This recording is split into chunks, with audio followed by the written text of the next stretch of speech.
ऋतु Gujral foundation द्वारा Doon library में विधि पाठशाला 3.0 का आयोजन किया गया, जिसमें 125 से अधिक युवाओं ने भाग लिया। कार्यक्रम का विषय digital rights in the constitution and cyber security रहा। मुख्य अतिथि नेहा जोशी, अध्यक्षता एडवोकेट RS राघव तथा मुख्य वक्ता उत्तराखंड हाईकोर्ट के पूर्व न्यायाधीश जस्टिस राजेश टंडन रही। उन्होंने डिजिटल अधिकारियों और साइबर अपराधों से बचाव पर जानकारी दी। Advocate Bhanu Pratap Bisht, cyber commando Rajesh Dhyani और एडवोकेट राकेश गुप्ता ने भी युवाओं को साइबर सुरक्षा, डिजिटल सावधानी और कानूनी अधिकारों के प्रति जागरूक किया। कार्यक्रम में 2 विशेष क्विज और इंटरैक्टिव सेशन आयोजित किए गए। उत्तराखंड सामान्य ज्ञान क्विज में ऊपू चौहान प्रथम, सोनिया रावत द्वितीय और सुमित नौटियाल तृतीय रहे। वहीं जैम सीजन में लक्ष्मी रतौड़ी प्रथम, गौरी चौधरी द्वितीय और हिमानी डांगी तृतीय स्थान पर रही। विजेताओं को नगद पुरस्कार देकर सम्मानित किया। कार्यक्रम का संचालन ऋतु गुजराल फाउंडेशन की टीम ने किया। अंत में युवाओं से डिजिटल रूप से जागरूक और जिम्मेदार नागरिक बनने का आह्वान किया गया। देश में इस तरह की चीजें चल रही हैं, क्या वाकई में जुडिशरी का ऐसा है ना कि धीरे धीरे इंफॉर्मेशन टेक्नोलॉजी जो है पास हो गया। उसके बाद कोविड आ गया। कोविड में सारा ऑनलाइन काम शुरू हो गया, जो कि थोड़ा अभी हो रहा है। उस वक्त सारे चेंजेस हो गए और इंफॉर्मेशन टेक्नोलॉजी का प्रीएम्बल यही था कि electronic media, digital media.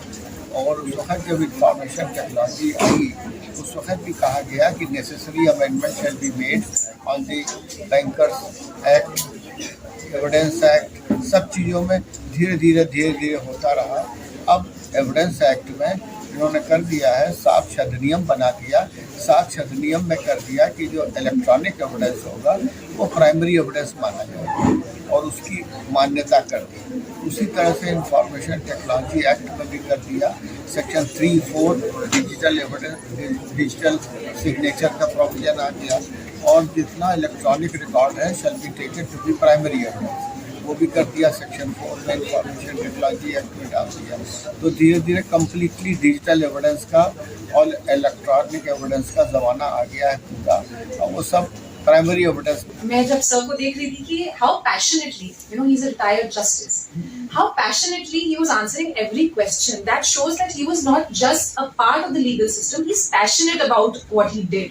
So I can only see कि उन्होंने जो भी अपने करियर में चाहे एज अ लॉयर या एज अ जस्टिस जो डिसीजंस दिए होंगे, वो कहीं ना कहीं वो अपने आप में एक लंबी लकीर उन्होंने खींची होगी। बड़ा प्रोग्राम आपने किया है, कई बच्चे भी हैं, कई एक्सपर्ट्स भी हैं। किस तरह का कार्यक्रम था और क्या था? मैं एडवोकेट ऋतु गुजराल फाउंडेशन के नाम से अपनी एक संस्था चलाती हूँ। इसमें हमारा एक सीरीज है, आयाम है, जिसका नाम है विधि पाठशाला।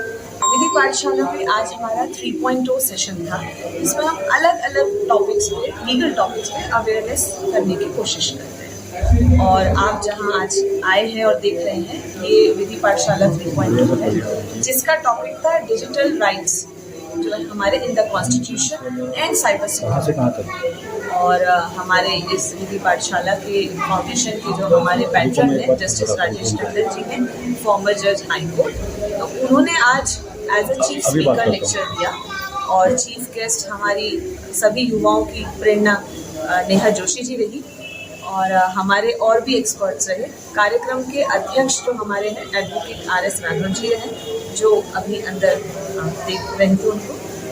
उसके अलावा एक्सपर्ट्स में हमारे पास आज हैं हमारे राजेश ध्यानी जी, जो कि साइबर कमांडो हैं, जो हमारे रिक्वेस्ट पर यहाँ आए और उन्होंने सभी को उसके बारे में, साइबर के बारे में बताया। एडवोकेट भानु प्रताप बिस्ट जी, जो हमारी रिक्वेस्ट पर आए, जो कि प्रोसिक्यूशन असिस्टेंट प्रोसिक्यूशन ऑफिसर हैं, साइबर एक्सपर्ट। तो किस तरह की चर्चा प्रोग्राम में हुई? हमने देखा कि बच्चों को अवेयर किया गया, खासतौर पर जो साइबर जो क्राइम होता है या शायद डिजिटल अरेस्ट होता है, उसको लेकर क्या कुछ सुझाव आप लोगों की तरफ से दिए?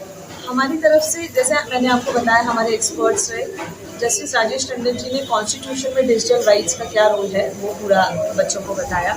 और उन्हें और हमें दोनों को बहुत गर्व हुआ कि 100+ बच्चे हमारे, जब हम लोगों ने ये एक फॉर्म निकाला कि ऐसा एक होने वाला है कैंपेन, तो वो लोग आए और उन्होंने पहले क्विज करे हम लोगों ने। मैं आपको यहाँ बताना चाहूँगी, उनके लिए हमने क्विजेस भी रखे हैं कैश प्राइज के साथ। तो हमने एक उत्तराखंड बेस्ड क्वेश्चन पे क्विज किया था, जिसमें हम विनर्स घोषित कर चुके हैं। उसके अलावा हमने एक जैम सेशन किया था जस्ट अ मिनट, जिसमें उनको जो हमारी सोसाइटी की परसेप्शंस हैं उनसे रिलेटेड इलस्ट्रेशन दिखाकर 1 मिनट में बोलने का मौका दिया था, उनकी क्रिएटिविटी और स्पीकिंग स्किल्स को बढ़ाने के लिए। डिजिटल राइट्स है उसको आप किस नज़र से देख रहे हो, कितना जरूरी है आज के परिप्रेक्ष्य में? डिजिटल राइट्स बहुत ज़रूरी है क्योंकि कोविड में डिजिटल लोग ज़्यादा यूज़ करने लग गए, समय था, उसके बाद वो उसके आदी हो गए और जो कि ज़रूरत भी है, लेकिन उसमें लोगों को मालूम नहीं है कि कौन कौन सी प्रॉब्लम्स आती हैं, हमें कौन से हेल्पलाइन पे जाना है, क्या क्या दिक्कतें आ सकती हैं, सॉल्यूशन क्या है, कहाँ रिसोर्स है। तो हमारे कैंपेन करने का रीज़न यही है कि हम आम जनता तक उस पूरा अवेयरनेस दे सकें। ये अभी की तीसरी पाठशाला है, जी। इससे पहले 2 हो चुकी हैं। जी, जो 2 हो चुकी हैं और आज तक में क्या परिणाम अब तक नजर आए हैं, क्या सुधार नजर आया है?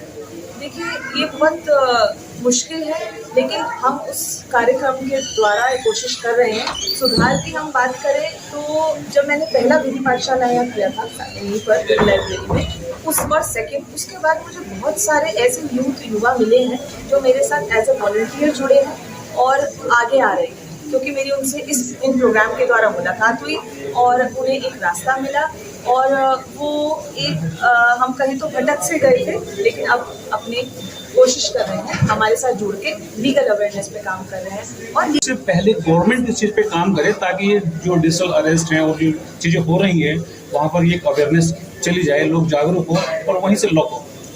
अगर हम बात करें भारत सरकार की, तो हमारे यहाँ DLSA district legal service authority करके एक संस्था है जो कि गवर्नमेंट के थ्रू आती है। वो ऑलरेडी इस तरीके के अवेयरनेस प्रोग्राम वो भी कोशिश कर रही है और कर रही है।